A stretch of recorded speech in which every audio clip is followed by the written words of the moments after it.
নমস্কার দর্শক বন্ধুরা, বিয়ন্ড স্পোর্টসে স্বাগত। আগামী 26 তারিখ মোহনবাগানের ম্যাচ পাঞ্জাব এফসির বিরুদ্ধে দিল্লি স্টেডিয়ামে ম্যাচ। তবে গত ম্যাচে এফসি গোয়ার কাছে হারের পর এই ম্যাচ থেকেই কিন্তু আবার জয়ের সরণিতে ফিরতে চাইবে হোসে মলিনা বাহিনী। অপরদিকে পাঞ্জাব গত ম্যাচে যুবভারতী স্টেডিয়াম ক্রীড়াঙ্গনে আপনারা দেখেছেন ইস্ট বেঙ্গলের বিরুদ্ধে 2-0 গোলে এগিয়ে থেকেও শেষ পর্যন্ত তাদের 4-2 গোলে হারতে হয়েছে এবং এর ফলে তাদেরও মেন্টাল কন্ডিশন কিন্তু একদমই যে টপ ফর্মে থাকবে সেটাও ভাবাটা ভুল হবে। তবে মোহনবাগানের ক্ষেত্রে কিন্তু মোহনবাগান এই ম্যাচ থেকে ঘুরে দাঁড়াতে চাইবে, যদিও তাদের সমস্যা কিন্তু কম নয়। আগেই দেখছিলেন স্টুয়ার্টের চোট থাকার জন্য সে গত কয়েকটা ম্যাচে খেলতে পারেনি। এই ম্যাচে খেলবে কিনা এখনও কিন্তু নিশ্চিত নয়। সম্ভবত স্টুয়ার্টকেও মোহনবাগান পাঞ্জাব এফসি ম্যাচে পাবে না, যদিও আগামীকাল কোচ এ বিষয়ে চূড়ান্ত সিদ্ধান্ত নেবেন। এরপর আসি দিমিত্রি পেত্রাতোস। গত ম্যাচে আপনারা দেখেছিলেন একটা চোটের একটা ছবি উঠে এসেছিল।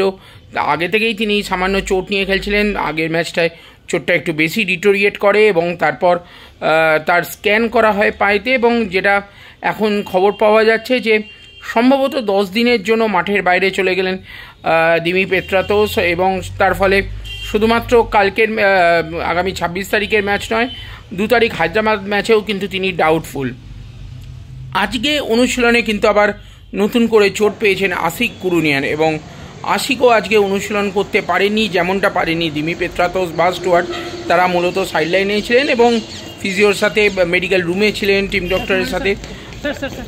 আশিক কুরুনিয়ানেরও একটা চোট লেগেছে এবং তিনিও কিন্তু আজকে তারপর অনুশীলনে চোট লাগার পর তাকেও মেডিকেল রুমে চলে যেতে হয়, তো তারও একটা চোটের ব্যাপার হয়ে গেল। এবং আপনারা জানেন সুভাশিস বোস গত ম্যাচে সন্দেশ ঝিঙ্গানের সাথে একটা ধাক্কা হয়েছিল এবং তার ফলে তার মুখে চোট লেগেছিল বলে আজকে তিনি আপনারা যদি আগে বিভিন্ন জায়গায় দেখিয়েছেন মুখে মাস্ক পরে অনুশীলন করতে নেমেছেন। এবং যদিও তিনি পাঞ্জাব এফসি ম্যাচে খেলবেন এখনই সেটা বলে দেওয়া যায়, শুধুমাত্র মুখের তার হয়তো স্টিচ হয়েছে, এরপর অপারেশন হবে কিনা তার মুখে যে এটা চোট লেগেছে সেটার অপারেশন এখনই করাবেন না পরে করাবেন সেটা এখনও সন্দেহের বিষয়। তবে আপাতত অপারেশন করানোর কোনো বিষয় নেই, তিনি পাঞ্জাব এফসি ম্যাচে খেলবেন এটুকুনি নিশ্চিত।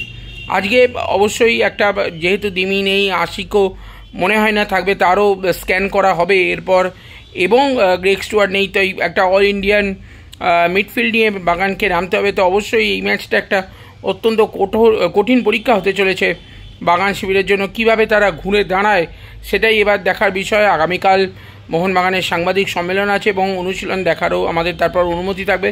তো বাকি খবরগুলো তো অবশ্যই দলের কেমন পরিস্থিতি সেইটাই কালকে বোঝা যাবে। তবে আজকে যে অনুশীলন তো কভার করার অনুমতি ছিল না, কিন্তু দলের ফুটবলারদের ঢোকা বেরোনোর কিছু মুহূর্তগুলো সেইগুলো চলুন দেখে নেওয়া যাক বিয়ন্ড স্পোর্টসের পর্দায়।